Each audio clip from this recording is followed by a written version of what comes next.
நான் வந்துட்டேன்ல, இனிமேல் கலக்கல் தான் அப்படிம்பாரு. நான் வந்துட்டேன்ல, இனிமே கலெக்டல் தான். அந்த டைலாக் அத்தனை வருஷத்துக்கு முன்னாடி எழுதின டைலாக் இன்னைக்கு மக்களை பார்த்து சொல்ற மாதிரி நான் ஃபீல் பண்றேன். தமிழ்நாட்டு அரசின் முதலமைச்சர் என்ற முறையில் Periyar Maniammai Institute of Science and Technology, Tanjavur. Civil engineering with specialization in GIS, remote sensing and more. Girigas Summer Sale. Buy any AC and get free 2 nights, 3 days holiday package. ஆச்சி மசாலா எந்த சமையலும் ருசி தேடும் ரகசியம் 20 ரூபாய். விஜய் ஆடுற அளவுக்கு அவங்களால அப்போ ஆட முடியல. சரி, அவங்களே சொன்னாங்க, எக்ஸலண்ட்டாக ஆடுறீங்க, சூப்பராக ஆடுறீங்கன்னு அந்த அம்மாவே விஜய் பார்த்து சொன்னாங்க. ஓகே. ரொம்ப டைரக்டர் எப்படியோ விஜய் எப்படியோ அது மாதிரி தான் கவுண்டமணி அண்ணனும். அதாவது டேட்டு கொடுத்துட்டா மாற்ற மாட்டேன். டைம் சொன்னால் அந்த டைமுக்கு வந்துடுவேன். இல்லை, அவரே சொன்னார் நான் நடிக்கிறேண்ணா அப்படின்ட்டு. சரி, அவரை வச்சு பண்ணுற மாதிரி தான் பிளான். டைரக்டர்னு சொல்லிட்டாரு, இப்போ தான் ஒரு படம் பண்ணியிருக்காரு, மறுபடியும் இம்மிடியட்டாக அவருக்கு பண்ணிங்கன்னா மற்ற எல்லாருமே கேட்பாங்க. Super sir. ஓகே சார், இப்போ அந்த பேட்டர்ன் ஒன்று இருக்குது சார். நீங்கள் கோயம்புத்தூர் மாப்பிள்ளை பண்ணும்போது இப்போ நீங்கள் சொன்னீங்க, இப்போ படங்கள் பண்ணிட்டு இருந்தால் கோயம்புத்தூர் மாப்பிள்ளையே வந்து இதுக்கு முன்னாடி நான் கேள்விப்பட்டிருக்கேன். நீங்கள் ரசிகன் தேவா பண்ணும்போது நீங்கள் தான் அவர்கிட்ட போய் கதை சொல்லி ஒரு ஃபார்மெட்டில் வந்து அதே மாதிரி தான் கோயம்புத்தூர் மாப்பிள்ளை நடந்தது அப்படி. ஆமாம். ஃபர்ஸ்ட் ஷாட் ஞாபகம் இருக்குது சார். முதல் ஷாட்டு கோயம்புத்தூர் மாப்பிளோட டைரக்டரா ஆக்ஷன் அப்படின்னு சொன்னாங்க.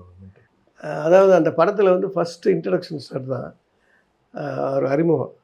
அப்படியே நடந்து வருவார், அப்புறம் ஒரு டைலாக் சொல்லுவார், நான் வந்துட்டேன்ல, இனிமேல் கலக்கல் தான் அப்படிம்பாரு. அந்த டைலாக் அத்தனை வருஷத்துக்கு முன்னாடி எழுதின டைலாக்கு இன்றைக்கி மக்களை பார்த்து சொல்கிற மாதிரி நான் ஃபீல் பண்ணுறேன். வந்துட்டனால இனிமேல் கலக்கல் தான், நீங்கள் நிம்மதியாக இருக்கலாம், வாழ்க்கை நல்லா இருக்குன்னு சொன்ன மாதிரி ஒரு சென்டிமெண்ட்டாக நான் எல்லாம் கனெக்ட் ஆகுது. பயங்கர கனெக்ட் ஆகும், எல்லாமே கனெக்ட் ஆகிடும். சார், இப்போ உங்கள் சர்க்கிளில் ஒன்று இருக்குல்ல, இப்போ எஸ்ஏ சார் நாளைய திருப்பின்னு ஒரு டைட்டில் ஒன்று வச்சார் பாருங்கள். நீங்கள் அந்த கலக்கல் தான் ஒன்று அப்படியே பார்த்தீங்கன்னா அப்துல் மஜீது தமிழனில் ஒரு கான்செப்டாகவே. ஆமாம், அதை உங்கள் சர்க்கிளே இப்போ பயங்கரமாக கனெக்ட் ஆகும். ஆமாம், அது அப்படியே பாருங்கள். அவன் வந்து தபாலில் வந்து வர்ற மாதிரி அது மாதிரி அமைஞ்சிருச்சு. எல்லாருக்குமே இப்படி அமையிறது ஒரு சில பேருக்கு தான் அமையுது.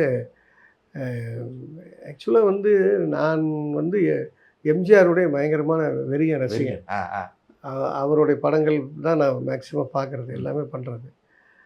அப்படி ஒரு மனிதன் வந்து வெற்றி பெற்ற மனிதன் சினிமாவிலேருந்து போய் பார்த்தீங்கன்னா அவர் தான் ஜெயிச்சார். ஒரு நடிகராக நான் சொல்கிறது. இதுக்கு முன்னாடி வந்து அறிஞர் அண்ணா வந்து எழுத்தாளர் பாடலர் அப்படிலாம் வந்தாங்க. அதே மாதிரி கலைஞர் அவர்களும் ஒரு எழுத்தாளர் வந்து இதானாங்க. அதுக்கப்புறம் முழுக்க ஃபஸ்ட்டு ஒரு நடிகராக வந்து மிகப்பெரிய இடத்த பிடிச்சது புரட்சித் தலைவர் எம்ஜிஆர் தான்.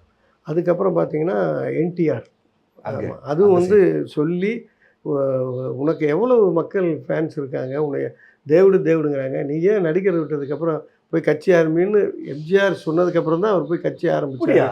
ஆமாம், கட்சி ஆரம்பித்து ஃபஸ்ட்டு மந்திரி சபையை ஏற்றுக்கிறதுக்கு முன்னாடி எல்லா மினிஸ்டரும் ஃப்ளைட்டில் வந்து இவர்கிட்ட பிளெஸ்ஸிங்ஸ் வாங்கிட்டு காலையில் அந்த டிஃபன் சாப்பிட்டு தான் போய் பண்ணாங்கன்னு சொல்லுவாங்க. ஆமாம் ஆமாம். அதாவது அதே மாதிரி புரட்சித் தலைவி ஜெயலலிதா அம்மா அவங்களும் சிஎம் ஆனாங்க. அந்த வரிசையில் இவர் சிஎம் ஆனது மிகப்பெரிய, எனக்கெல்லாம் ரொம்ப பெருமை, சந்தோஷமாக இருக்குது. ஏன் அப்படின்னா நானும் அவரோட வந்து இந்த திரைத்துறையில் வந்து ட்ராவல் பண்ணியிருக்கேன். முதல் படத்தினுடைய ஹீரோ, என்னுடைய முதல் படத்துடைய ஹீரோ, அவரை வச்சு டைரக்ட் பண்ணியிருக்கேன் அப்படின்லாம் நினைக்கிறப்ப ரொம்ப பெருமையாக இருக்குது. பெருமை சார். பிளாக் பஸ்டரில் சார் அந்த டைமில் பெரிய பிளாக் பஸ்டர் கோயம்புத்தூர் மாப்பிள்ளை. ஆமாம், நல்லா போச்சு. நல்லா, ஏன்னா இப்போ வரைக்குமே அதோட காமெடி சீன்ஸ்லாம் பார்த்தா ஆமாம் ரிலேட் ஆகும் சார் பயங்கரமாக. அதாவது வேலை போயிட்டு அந்த இங்கு மேட்டர்லாம். ஆமாம், அது எப்படி சார் பர்சனல் எக்ஸ்பீரியன்ஸ் எதாவது சார்?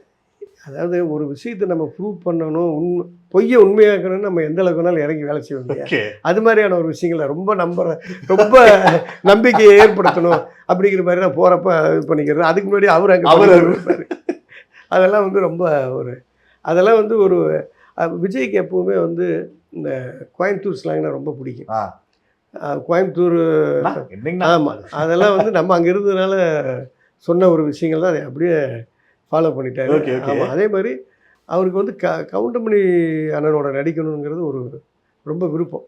ஆமாம், அதனால தான் ஃபஸ்ட்டு ரசின்கிற படத்தில் போய் ட்ராக் மாதிரி பண்ணார் ஹாப்பி. இப்போ நான் பண்ணுறப்ப கூட அது மாதிரி தான் ஒரு கதையை வச்சு பண்ணேன். ஆமாம், ஃபஸ்ட்டு டைட்டில் கேட்டார் கோயம்புத்தூர், டைட்டில் ரொம்ப நல்லாயிருக்கு. முதல் 2 டைட்டில் சொன்னேன். முதல் முயற்சி கோயம்புத்தூர் அப்படின்னு. அது முதல் முயற்சியில் உங்களுக்கு ஓகே, ஆனால் இது நல்லா இருக்குண்ணா அப்படின்னாரு. ஓகேப்பா 2 நம்ம டைட்டில் எனக்கு ஓகேன்னு சொல்லி நான் அப்படி தான் பண்ணது.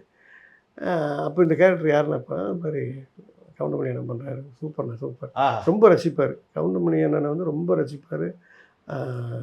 அவரும் அப்படி தான் ரொம்ப டைமிங் பக்காவாக. அதுதான் சார் உங்களுக்கு. ஏன்னா அந்த டைம் நீங்கள் கோயம்புத்தூர் மாப்பிள்ளை டைமில் நீங்கள் எடுத்த 3 படம்ல கண்டினியூஸாக அவர் 3 படம் இருந்திருக்கு. டேட்டு வாங்குறது சாதாரண விஷயம். ஆமாம். பீக்கில் இருந்த டைம், ரொம்ப பீக்கில் இருந்த ரொம்ப டைம். கஷ்டம். எப்படி வளைச்சு பிடிச்சி டேட்டை பிடிச்சிங்க சார்? இல்லை டாடா பிர்லாவாக இருக்கட்டும், கோயம்புத்தூர் மாப்பிள்ளையாக இருக்கட்டும். என்னென்னா அவர்கிட்ட நான் கதை சொல்லிடுவேன். சொன்ன உடனே அவர் என்ன கரெக்டாக ஆரம்பிச்சிடுவார். எப்போ பண்ணுறீங்க, எப்போ ஆரம்பிக்கிறீங்க. அது எப்படி அந்த அவர் ஒரு நம்பிக்கை மேலே அவருக்கு. எல்லா படமும் நல்லா சக்ஸஸாக போனதுனால ரங்கநாதன் சொன்னால் கரெக்டாக இருக்கும். அவர் நான் பண்ணுறேன் அப்படின்றவார். ஒரே வார்த்தை எதுவுமே கேட்க மாட்டார். ஓகே. அது மாதிரியான ட்ராவலு. அப்புறம் பார்த்தீங்கன்னா எப்படி வந்து எங்கள் டைரக்டர் எப்படியோ விஜய் எப்படியோ அது மாதிரி தான் கவுண்டமணி அண்ணனும். அதாவது டேட்டு கொடுத்துட்டா மாற்ற மாட்டேன். டைம் சொன்னால் அந்த டைமுக்கு வந்துடுவார். ஓகே. ஒரு ரசிகனில் கூட அப்படி ஒரு இன்சிடென்ட் நடந்தது. அவர் வந்து ஆக்சுவலாக மோகன் ஸ்டுடியோவில் சாங்கு. சரி. அவர் கிட்டத்தட்ட எப்போயே வந்துட்டார். ஆமாம் 7:30 மணிக்கு 8 மணிக்கு வாங்கினா வந்துட்டார். வந்து ரெடி ஆகிட்டு இருக்கார். அவர் போய் கூப்பிட்டுருந்தா வந்திருப்பார். அவர் ரெடியாக இருக்கார். டைரக்டர்கிட்ட ஒரு சின்ன டென்ஷன் பண்ணி கன்ஃபியூஸ் பண்ணிட்டாங்க. சார் அவர் என்ன ரெடி ஆகலை சார். டைரக்டர் கோவமாக போகிறார். ஓகே. டைரக்டர் யார் என்னன்னே பார்க்க மாட்டார். கோவம் வந்துட்டான். நிறைய இன்சிடென்ட்லாம் இருக்குது. போகிறேன் கூட போகிறேன். என்ன இருங்க இல்லை ரங்கநாதன் நீ சார் இப்போ எதுக்கு இப்போ அங்கே போகிறீங்க, என்ன ஏன் இவ்வளோ அவசரம் போகிறீங்க? இல்லை என்ன ரெடி ஆகலையாம்மா சார். நான் தான் வந்ததை பார்த்தேன். மேக்கப் போட்டார், காஸ்டியூம் கொடுத்துட்டேன், நம்ம கூப்பிட்டா வந்துடுவார். அப்படியே எப்படிலாம் சொல்கிறானுங்க அப்படின்ட்டு அப்புறம் உள்ளே போய் பேசிட்டு வந்தார். இல்லை நீங்கள் லேட்டாக வந்துட்டீங்கன்னு என்கிட்ட சொல்கிறாங்க. அப்படிலாம் இல்லை சார், நான் சொன்ன டைம் வந்துடுவோம் சார் அப்படின்ட்டு. அப்புறம் அப்படியே ஒர்க் பண்ணோம். அடுத்த நாள் என்கிட்ட கேட்டார், ரங்கநாதன் நான் எத்தனை மணிக்கு வரணும் அப்படின்னாரு. பேக்கப் ஆகி போகிற பக்கம். ஆமாம். நான் சார்ட்டு கேட்டேன், ஒரு 7:30 வர சொல்லிடுங்க, ராம் தேட்டரில் ஷூட்டிங்.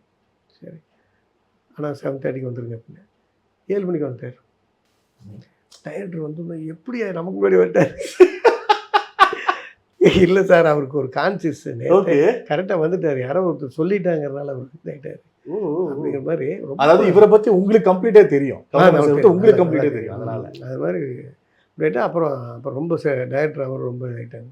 ரொம்ப சார் இல்லைன்னா பெரிய பஞ்சாயத்தாக இருக்கு. ஆமாம் அது மாதிரிலாம் அப்படிலாம் பண்ணிட்டாங்க. அப்புறம் நல்ல ஒரு செட் ஆகிட்டார் டைரக்டரோட அவர் டைம். அதே மாதிரி சில ஆர்டிஸ்ட்லாம் பார்த்தீங்கன்னா என்னப்பா எப்போப்பா முடியும் அப்படின்னு கேட்பாங்க. ஆமாம். இவர் வந்து ஏன் எடுக்கிறீன்னு கேட்க மாட்டார். ஏன் எடுக்கலை அப்படிங்க. இப்போ இந்த கேரவன் கலாச்சாரம் வந்தோன்னா ரொம்ப கெட்டுருச்சு. 10 மணிக்கு வர்றது, ஏறி உட்கார்றது, 11:45 இறங்குறது, 1 மணிக்கு போய் உள்ளே உட்காந்துறது, 3:30 மணிக்கு இறங்குறது, 5:30 மணிக்கு போயிடுறது. இதெல்லாம் அவர்கிட்ட பார்க்கவே முடியாது. ஓகே. நம்ம பேக்கப் சொல்கிற வரைக்கும் நம்மளோட கோஆப்ரேட் பண்ணுவார், நடிப்பார், இன்ட்ரெஸ்ட்டாக இருப்பார், என்கரேஜ் பண்ணுவார், இன்வால்மெண்ட்டோடு இருப்பார். அது நான் வந்து காமெடியிலே கவுண்டமணி அந்த மாதிரி யார்கிட்டையும் நான் பார்த்துட்டேன். அந்த சின்சியர் டெடிகேஷன். அருமையான மனிதர் அவர். சார் இப்போ அது கோயம்புத்தூர் மாப்பிள்ளை ஒரு நல்ல ஒரு கமர்ஷியல். ஆனால் டாடா பிர்லால அந்த குட்டியாக அந்த த்ரில்லிங் மூமெண்ட்டு, அந்த த்ரில், அது மாதிரி கலாட்டாவான ஒரு படம், நல்ல ரகலையான கலாட்டாவான படம். டாடா பிர்லா எப்படி சார்? ஏன்னா பார்த்திபன் சார் ஒரு சைடு நக்கல், பயங்கர நக்கலான மனுஷன். இவர் பயங்கரம் பீக்கு. உங்களோட ரைட்டிங் அதை விட பயங்கரமாக இருக்கும். இது எப்படி? அது என்னென்னா டாடா பிர்லா வந்து எப்பவுமே விஜய் வந்து என்கிட்ட கேட்பாரு, டைட்டில் மட்டும் என்ன அது மட்டும் சொல்லுங்க. ஏன்னா நான் வைக்கிற டைட்டில் அவருக்கு பிடிக்கும். கோயம்புத்தூரால் பிடிச்சது. டாடா பிர்லா சூப்பராக இருக்கலாம் அப்படின்னாரு. எதுவுமே கேட்கல. எப்படி பிடிப்பீங்க சார்? டைட்டில் எப்படி பிடிப்பீங்க? இல்லை என்னென்னா அந்த கதைக்கு அந்த மாதிரி நம்ம ஒரு இப்போ பெரிய ஒருத்தன் பணக்காரன் ஆகுறதுன்னா நம்ம என்ன சொல்லுவோம்? ஆமாம் பெரியவன் டாடா பிர்லா அதை பிடிச்சிட்டோம்னா அது மாதிரி பிடிக்கிறது. Okay okay. ரொம்ப நல்லா இருக்குண்ணா, சூப்பராக இருக்குண்ணா அப்படின்னு சொல்லி அவரே சொன்னார், நான் நடிக்கிறேண்ணா அப்படின்ட்டு. சரி அவரை வச்சு பண்ணுற மாதிரி தான் பிளான். டைரக்டர்னு சொல்லிட்டாரு, இப்போ தான் ஒரு படம் பண்ணியிருக்காரு, மறுபடியும் இம்மிடியட்டாக அவருக்கு பண்ணிங்கன்னா மற்ற எல்லாருமே கேட்பாங்க. நம்ம நீ வந்து பழகிட்ட அவருங்கிறனால சொல்கிறேன் அப்படிங்கிற மாதிரி அவர் தான் இது பண்ணிட்டார். டைரக்டர் அவர் கொஞ்சம் ஃபீல் பண்ணார் விஜய். இல்லை எஸ்ஐ சார் சொல்லிட்டார். Okay okay. இது மாதிரி இப்போ தான் ஃபஸ்ட்டு படம் பண்ணி ரிலீஸ் ஆயிடுச்சு, போயிட்டுருக்கு. இம்மிடியட்டாக அவருக்கே மறுபடியும் படம் பண்ணால் மற்ற படம் பண்ண டேரக்டர்லாம் மறுபடியும் உடனே கேட்பாங்க. அது இவருக்குன்னு நம்ம கொடுக்குறேன், நீ போகிறேன், மற்ற சக்ஸஸ் கொடுத்த டேரக்டரும் மறுபடியும் உடனே கேட்பாங்க. அப்புறம் எல்லாருக்கும் அது மாதிரி பண்ண வேண்டியது வந்துருந்தாரு. அப்புறம் அவரும் ஃபீல் பண்ணார், நானும் ஃபீல் பண்ணேன். சரி டைரக்டர் சொல்கிறப்ப கேட்டு தானே ஆகணும் அது மாதிரி Okay. ஒரு அந்த மாதிரி பண்ண முடியாமல் போயிடுச்சு. அதுக்கப்புறம் திங்க் பண்ணுறப்ப அதுக்கப்புறம் கரெக்ட் பர்சன் வந்து அவர் பார்த்திபன் சார் தான். அவர்கிட்ட போய் காசு சொன்னேன். அந்த கேரக்டர் யார் பண்ணுறா அப்படின்னு கேட்டார். கவுண்டமணி சார் தான் பண்ணுறாரு. கண்டிப்பாக பண்ண வைங்க, நான் ரொம்ப நாளாக இன்ட்ரெஸ்டில் இருக்கேன், அவரோட பண்ணணும்னு நினைக்கிறேன், எனக்கு அந்த மாதிரி கதை மேட்டர்லாம் அமையல, நீங்கள் அருமையாக பண்ணியிருக்கீங்க, அவரை பண்ண வைங்க எப்படியாது அப்படின்னு அவரும் சொன்னார். நம்ம அவர் தான் பண்ண வைக்க போகிறோம், பட் இருந்தாலும் அவருக்கும் எப்படி அவங்க சைட்லேருந்து ஒரு ஆசை இருந்தால் இன்னும் ஆமாம் எப்படி விஜய் வந்து அண்ணா கவுண்டமணி என்ன போகலாம், அது மாதிரி அவரும் வந்து கவுண்டமணி சார் போடலாம் அப்படின்னு சொன்னார். அப்படி பண்ண படம் தான் அது. அது கொஞ்சம் மற்ற படங்களெல்லாம் விட ரொம்ப வித்தியாசமாக, இன்னும் காமெடியெல்லாம் ரொம்ப ஹைலைட்டாக பேசப்பட்டது. சீரியஸா அதாவது பங்களாக்குள்ளே பண்ணுற அந்த அலப்புறாலாம் அது பயங்கர சூப்பராக இருக்கும். அது அந்த பிரேக் இல்லாத காரில் போய் அந்த படத்தோட ஸ்ட்ரகிள் பண்ணுறதுலாம் இன்றைக்கி பேசப்படுறது. நிறைய பேர் பார்த்து அடிக்கடி சொல்லுவாங்க. அந்த ஆதித்யாலையோ சிரிப்பொல்லி ஏதோ போட்டால் பார்த்துட்டு தான் நிறைய பேர்லாம் போகிறாங்க. அது மாதிரியான படமாக தான் அது அமைஞ்சுது. நைஸ். ஓகே சார், இப்போ கோயம்புத்தூர் மாப்பிள்ளையிலே நிறைய எலிமெண்ட்ஸ் இருக்குது, நிறைய நபர்கள் கூட நீங்கள் வேலை பார்த்துருக்கீங்க. விஜய் கவுண்டமணி அவங்களை தாண்டி எனக்கு ஸ்ரீஸ்மிதா அவங்கள ரொம்ப பிடிக்கும். பர்சனாலிட்டியாக வந்து அவங்கள கேள்விப்பட்ட விஷயங்கள்லாம் அது ரொம்ப சூப்பர் அப்படிங்கிற மாதிரிலாம் இருந்திருக்கு. அவங்கள அந்த பாடல் கொண்டு வந்தது, அவங்களோட ஒர்க் பண்ண அந்த அனுபவம் இல்லை என்னென்னா, இப்போ அப்போ வந்து அவங்க அந்த டான்ஸ் பண்ணுறதெல்லாம் நிறுத்திட்டாங்க, ஒரு கேப் ஆயிடுச்சு. அப்படியா? ஆமாம், ஒரு கேப்பில் இருந்தாங்க. பட் அப்போ ஃபுல் ஆக்டிங் ஸ்கோப் பண்ணிட்டு இருந்தாங்களா? ஆமாம், அது கூட இல்லை, அவங்க கொஞ்சம் இதில் தான் இருந்தாங்க. அப்போ இல்லை, ஃபுல் கேப்பு. அப்புறம் யோசிச்சு பண்ணி பார்த்தா அப்புறம் இதுக்கு முன்னாடி ஆடினவங்களையே கூப்பிட வேண்டியது இருக்குது. சரி நம்ம ஏன் வந்து அவங்க பயங்கர ஃபேமஸ், ஏன் அவங்கள கூப்பிடக்கூடாது அப்படின்னு ஒரு சின்ன ஒரு இது வந்தது. அப்புறம் விஜய்கிட்ட கேட்டேன், விஜய் இந்த மாதிரி ஓகேண்ணா, நம்மளும் பண்ணதில்லை, அவங்களும் ஒரு கேப் ஆகிட்டோம் பண்ணலாம் அப்படின்னு சொன்னார். அதுக்கப்புறம் எப்படின்னா, நம்ம அந்த அதுக்கோட ப்ரொடியூசர் வந்து எம்எஸ்வி முரளி சார், அவருடைய அண்ணன் எம்எஸ்வி கோபி. சரி, அவருக்கு நல்ல பழக்கம் அவங்க. அப்புறம் அவர் தான் பேசி இந்த மாதிரி இப்படி ஒரு டைரக்டர் பண்ணுறாரு, விஜய் பண்ணுறாரு, பண்ணுமான்னு சொல்லி அவர் தான் சொன்னது. அவங்க வந்து பண்ணி கொடுத்தாங்க. ஆனால் விஜய் ஆடுற அளவுக்கு அவங்களால அப்போ ஆட முடியல.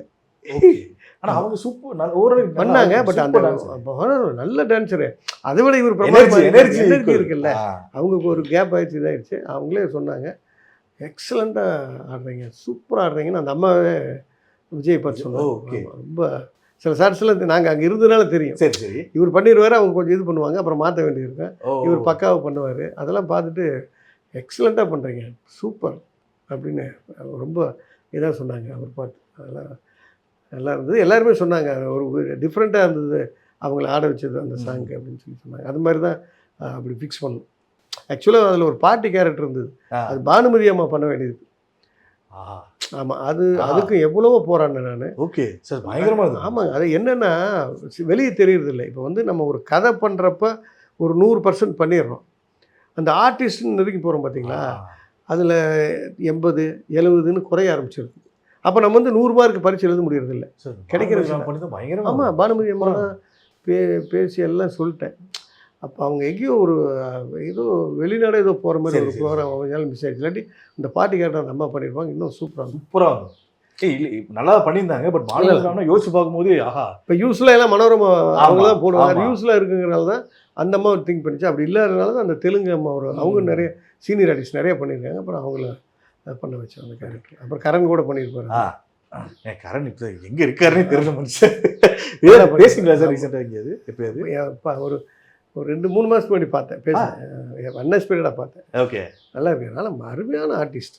எனக்கு தெரிஞ்சு ரகுவரனுக்கு அப்புறம் ஒரு டிஃப்ரெண்ட்டான ஒரு நம்ப முடியும், அதான் சொல்லான்னு வந்தேன் சார். உண்மை, எனக்கு ரொம்ப பிடிக்கும். அதனால தான் அந்த கேரக்டர் பண்ண வச்சு நல்லா பக்காவாக பண்ணேன். சூப்பராக ஆக்டர் இருந்துச்சு, நல்லா இருந்தது, நல்லா இருக்கு. Periyar Maniammai Institute of Science and Technology, Tanjavur. Civil engineering with specialization in GIS, remote sensing and more. Girigas Summer Sale. Buy any AC and get free 2 nights, 3 days holiday package.